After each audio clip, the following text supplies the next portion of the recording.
Boa noite, irmãos. A graça e a paz do Senhor Jesus. Sempre é uma alegria, muito grande estar com os irmãos, poder retornar e poder compartilhar da palavra do Senhor Deus.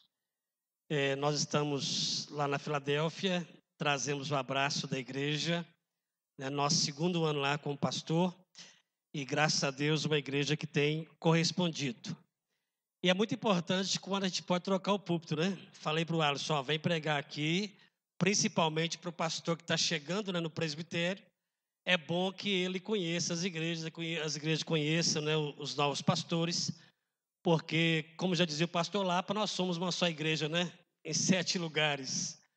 Isso é importante, Então, nós ficamos felizes de poder fazer com ele essa troca de púlpito. E para mim, uma alegria, Minha esposa Josi está aqui sempre acompanhando, poder compartilhar com os irmãos da palavra de Deus.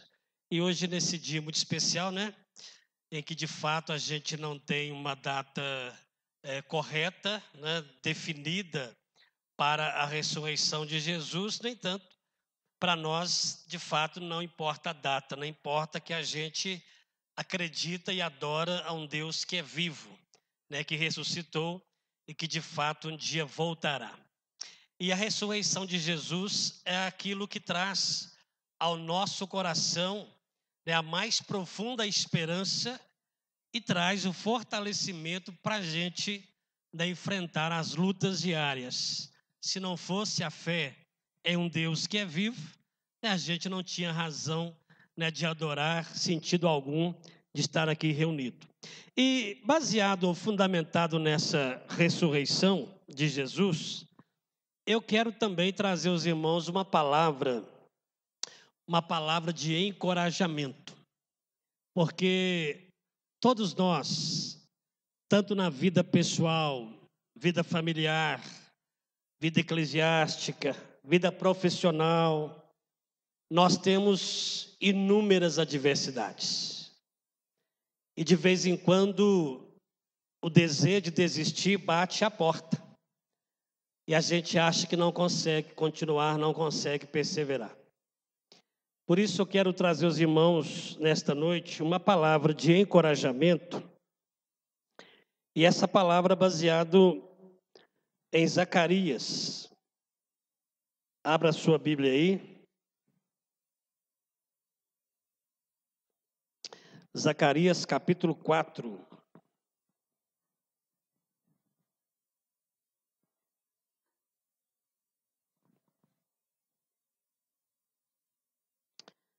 Zacarias capítulo 4, versos 6 e 7. Amém? Se não é amém, é misericórdia, tá? A gente espera, Amém, igreja? Amém. Eu vou ler, os irmãos acompanhem. Prosseguiu ele e me disse: esta é a palavra do Senhor a Zorobabel, não por força nem por poder, mas pelo meu espírito, diz o Senhor dos exércitos. Quem és tu, ó grande monte? Diante de Zorobabel serás uma campina, porque ele colocará a pedra de remate em meio a aclamações. Haja graça e graça para ela. Vamos orar, irmãos? Nós louvamos ao nosso Deus e agora nós queremos ouvir a voz do Senhor e ela vem por meio da sua revelação. Se não houver o discernimento espiritual, uma ação do Espírito Santo em nós, a gente entra e sai do mesmo jeito. Mas quando o nosso coração está aberto para receber a palavra de Deus e há um discernimento em nós, então com certeza haverá crescimento, haverá mudança e você sairá daqui mais fortalecido para uma semana que se inicia e que você não sabe como vai terminar. Então vamos orar. Senhor nosso Deus e Pai, a Tua palavra é lida diante de nós.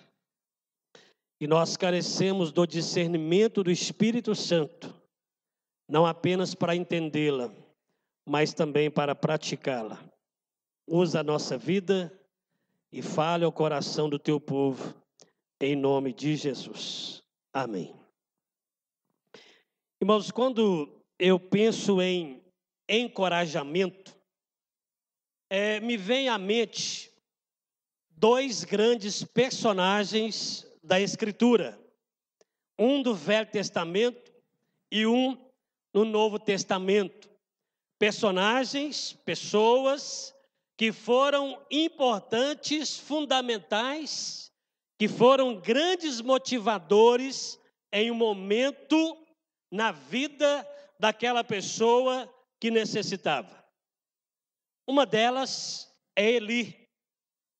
Quando Ana estava orando, e você lembra que Ana estava vivendo um momento aflitivo, um momento de desespero, porque Ana desejava ter um filho, e ela ainda não havia conseguido, e ano após ano, essa mulher se debruçava e se quebrantava em oração. E quando ela orava, Eli, ainda sem saber o que estava acontecendo, ouve de Ana o clamor, a súplica dela a Deus. E aí ele diz para Ana: minha filha, vai-te em paz, e o Deus de Israel te conceda a petição que fizeste. Vai-te em paz, e Deus vai te abençoar. Ana voltou para casa feliz. Diz a Bíblia que o semblante dela mudou, porque ela ouviu uma palavra que encorajou. Um outro personagem no Novo Testamento era Filemon. Filemon, aquele personagem pouco conhecido, que bastou um pequeno bilhete para que Paulo desejasse a ele, o pedido que Paulo tinha em relação a Onésimo. Mas Paulo, quando escreve a Filemon, ele destaca o grande motivador que esse servo de Deus era. E ele diz: Filemon, o coração dos santos, o coração da igreja, o coração dos irmãos tem sido reanimado por teu intermédio. O coração da igreja tem sido reanimado por teu intermédio. Então, um homem usado por Deus para encorajar outros irmãos. Meus queridos e amada igreja, nós não somos uma igreja triunfalista. Nós somos uma igreja triunfante. Uma igreja mais que vencedora. Mas nós somos uma igreja que no dia a dia somos realistas. Enfrentamos problemas. Trazemos em nosso interior adversidades que talvez nem o cônjuge tem conhecimento. E talvez a igreja não sabe. Mas você, lá no seu interior, tem lutas, enfrenta uma realidade permanente, difícil, e que você precisa ser encorajado por Deus, pela palavra de Deus, pelo servo de Deus.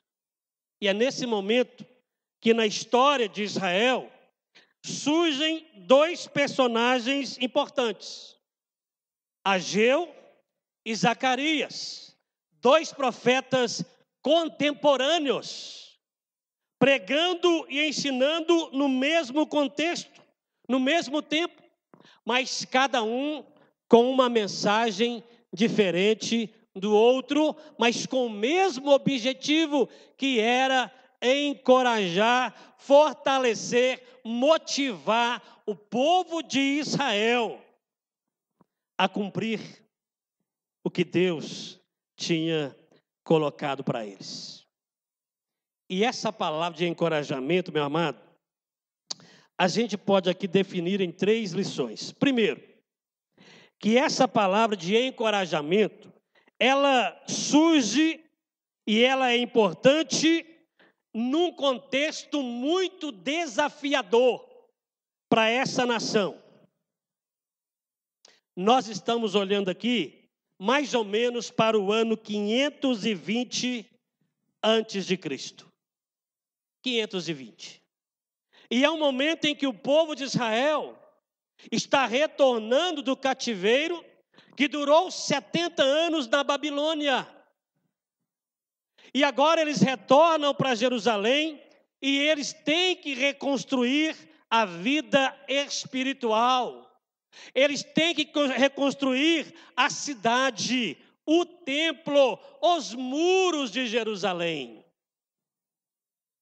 Então era um momento difícil para eles, desafiador para eles. E aí, meu amado irmão, surge aqui a palavra de Zacarias.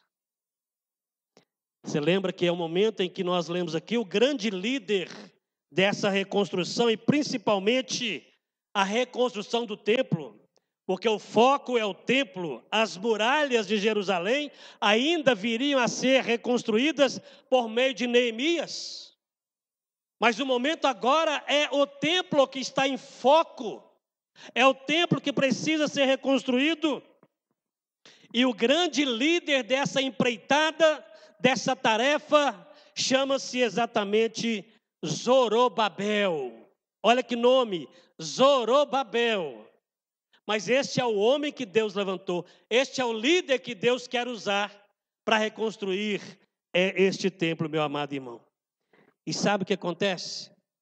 Por que a palavra de Zacarias ela chega em um contexto que é desafiador? Porque esse povo, olha bem, esse povo estava acomodado. Então havia um comodismo forte nessa nação. E esse povo, meu amado irmão, pasmem, eles estavam parados por pelo menos 16 anos. Imagine você, 16 anos, uma obra parada, um templo parado. Ninguém mexe, ninguém faz, ninguém se motiva. Assim era Israel. 16 anos em um longo comodismo. E esse comodismo, ele foi gerado pelo menos por duas situações, segundo o escritor chamado MacArthur. Primeiro, por que eles estavam parados há 16 anos? Primeiro, por causa da oposição de povos vizinhos, inimigos. Gente que era a maioria. E geralmente a gente entende que a maioria tem razão, que a gente se cala diante da maioria. Pode ver na igreja. Se você tem um projeto, mas a maioria não aceita, você engaveta o projeto, porque a maioria tem razão. E assim, meu amado irmão, os vizinhos se levantavam contra Israel. E eles, por medo, eles pararam por 16 anos. E como é difícil, meu amado, a gente ser influenciado pela maioria. Eu estava ouvindo ou lendo uma colocação em um artigo, que era um documento de uma igreja cristã, falando sobre as ameaças que a maioria, e maioria aqui, subtende esse mundo, sociedade, porque nós cristãos e reformados somos a minoria. E esse documento dizia o seguinte: o mundo está sendo edificado sobre bases que ameaçam a humanidade. Ou seja, uma economia sem Deus, um direito sem Deus, uma política sem Deus, uma educação sem Deus, um mundo onde Deus está morto. Um mundo onde Deus está morto. Para a sociedade, meu amado, Jesus não ressuscitou. A sociedade continua nas trevas do pecado. E a segunda situação que Zacarias levanta por causa do comodismo era a indiferença do povo, irmão. Isso aqui é muito perigoso para a igreja. O povo estava indiferente quando eles mesmos seriam beneficiados.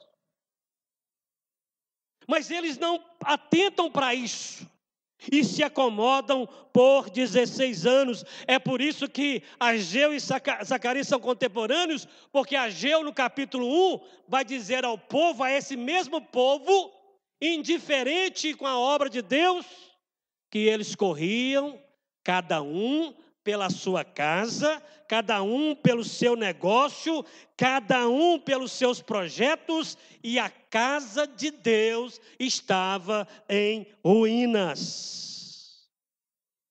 E essa indiferença com a palavra de Deus, com o profeta de Deus, era pecado. Essa indiferença, meu amado irmão, estava desviando a falta de confiança do povo e as prioridades. A casa de Deus, que deveria estar em primeiro lugar, estava certamente em último. E é por essa razão que Zacarias traz essa palavra para encorajar o povo ou para corrigir o povo, meu amado. Porque a palavra de Deus, ela tem pelo menos esses dois propósitos. Quando você lê a palavra de Deus, que você ouve a palavra de Deus, ou ela vai te corrigir em algum pecado, em alguma falha que você tem, ou ela vai te encorajar em algum problema que você está enfrentando. Nesse momento aqui, ela vem para corrigir. Porque esse povo estava sendo indiferente e, meu amado irmão, 16 anos de comodismo. Cada um correndo por si mesmo. E a casa de Deus em ruínas. O segundo aspecto dessa palavra de encorajamento do profeta, meu amado irmão, é que essa palavra, ela esclarece a postura necessária aí no verso 6. Não por força, nem por poder, mas pelo meu Espírito, diz o Senhor dos Exércitos. Então, meu amado irmão, Zacarias está aqui dizendo, deixando claro para a nação, e era preciso entender isso, que há um Deus que chama, há um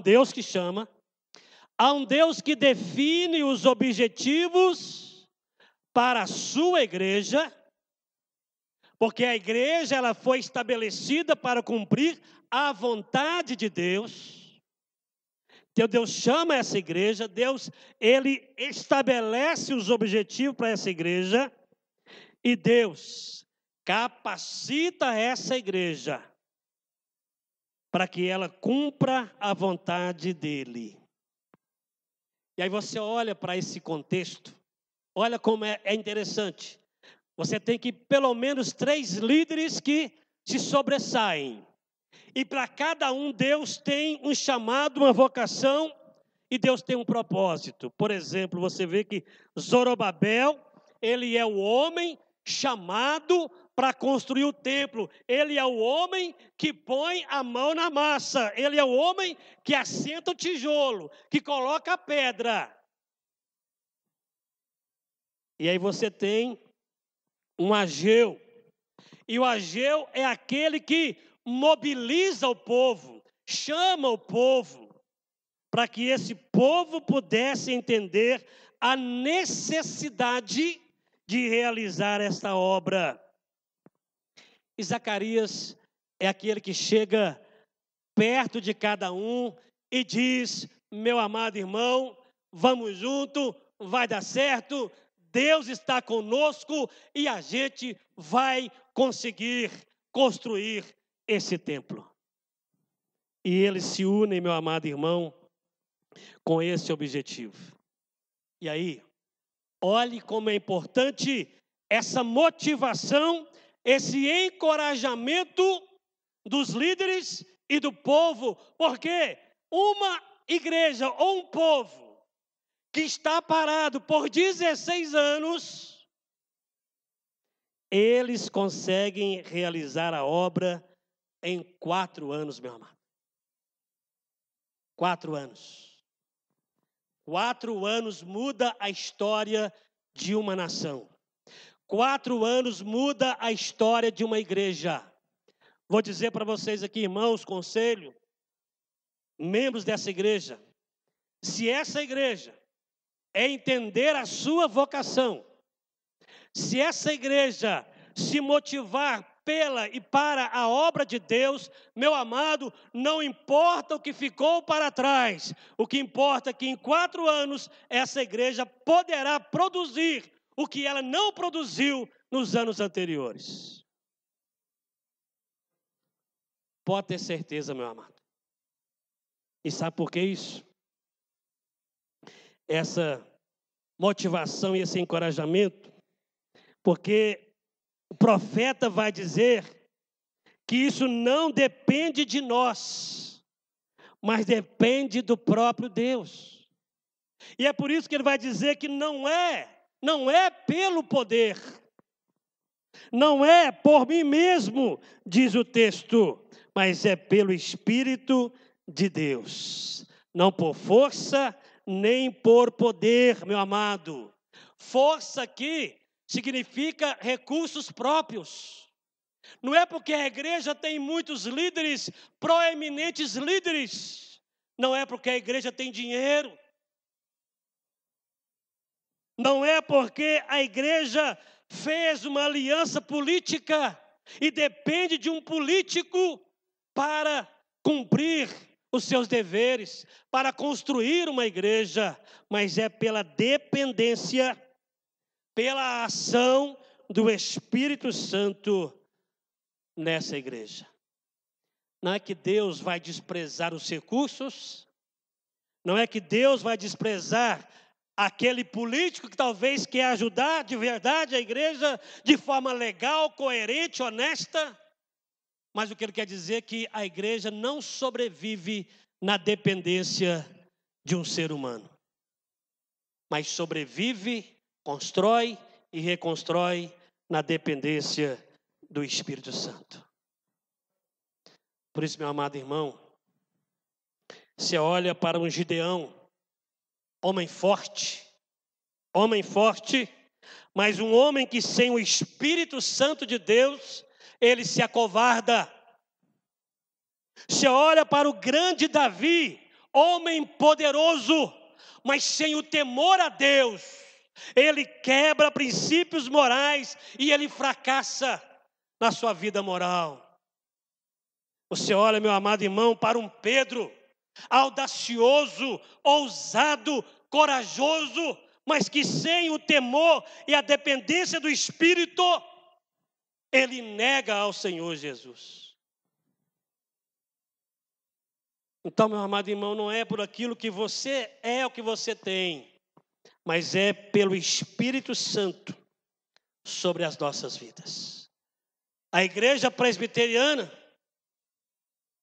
igreja bíblica e reformada, pode ser uma igreja que tem os mais proeminentes líderes, uma igreja que tem uma profunda formação bíblica, mas se essa igreja não tiver o poder e a unção do Espírito Santo de Deus, ela vai ser apenas mais uma denominação. Uma igreja que não terá um testemunho vigoroso, uma igreja que não vai gerar frutos. Por isso, grife bem essa palavra que está na sua Bíblia. Sem mim, nada podeis fazer, disse o Senhor Jesus. Então, meu amado irmão, a palavra de encorajamento, ela esclarece qual é a postura da igreja. É dependência, é submissão ao Espírito Santo de Deus. Terceiro e último, uma palavra de encorajamento, ela gera grandes resultados. Diz o verso 7. Quem és tu, ó grande monte? Diante de Zorobabel serás uma campina, porque ele colocará a pedra de remate em meio a aclamações, acha graça e graça para ela. Meu amado irmão, o que o profeta está dizendo aqui, ungido e capacitado pelo Espírito Santo de Deus, é que Deus usa pessoas. Olha que maravilha. Olha que maravilha, meu amado. É pelo poder do Espírito, mas é o Espírito que levanta pessoas. Levantou Zorobabel, levantou Zacarias, levantou Ageu, levantou Neemias, levantou Esdras e capacitou para que eles pudessem fazer a obra dele, e não houve resistência da parte deles. Coloque seu nome aí, meu amado, minha amada. Coloque seu nome aí. Deus te chama e Deus te capacita. E creia, meu amado irmão, minha amada irmã, que você pode ser o grande diferencial nessa igreja. Não pense que é o pastor da igreja. Não pense que é o oficial da igreja. Não se acovarde. Não se omita. Não se esconda. Você pode ser o homem ou a mulher chamado e usado por Deus para fazer a diferença nesta igreja. Porque Deus chama e usa pessoas, meu amado. E pode ter certeza, quando o Espírito Santo de Deus age na vida da igreja, não há outro resultado a não ser a vitória. A não ser a vitória. É por isso que nós somos mais, muito mais que vencedores. Meu amado irmão, e preste bem atenção no que eu vou dizer aqui. Ser vitorioso, ser mais que vencedor, pode ser aquele trabalho bem-sucedido, em que você tem uma conquista, ou a igreja uma conquista, e você diz: eu fui vitorioso, eu venci a minha faculdade, eu me formei. Pode ser, meu amado irmão, aquele trabalho que você começou e terminou, aquela obra que você terminou e você diz: graças a Deus terminei a minha casa, eu fui vitorioso. Mas a vitória pode ser simplesmente a superação de uma dor, a superação de um sofrimento, a luta que não passa contra uma adversidade, mas você olha para o problema e você olha para aquele problema e acima dele você diz que é mais que vencedor. É por isso, meu amado irmão, que a Bíblia diz o seguinte, 2 Coríntios 2,14, graças, porém, a Deus, que em Cristo sempre nos conduz em triunfo e por meio de nós manifesta em todo lugar a fragrância do seu conhecimento. Mas no texto, meu amado irmão, nós podemos perceber 3 grandes resultados gerados por essa palavra de encorajamento.